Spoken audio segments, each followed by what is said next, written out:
बर जंग ब्या दोस्त मनारा वो सब्ज रंग ब्या गो दर्दाना बीतीज बर जंग ब्या वो माँ रंग ब्या वो सब्ज रंग ब्या वो दिल बर ब्या वो शाहीन ब्या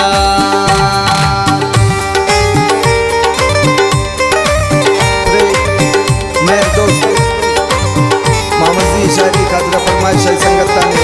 हुसैन मलंग खालिद अरमान प्रिंस आमिद गुल सियापात पदा फरमाइश जनौ कुंडी फैजुल्ला अरमान ब्रांजी इस्माइल ब्रांजी शबीर शाही पदा फरमाइश जनौ कुंडी बासित गुल इस्बारी आशुम शेरजी एंड जान ती चम्मा तबा गुना दुर्दाना ती चम्मा नी मजनू मन दीवाना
ब्या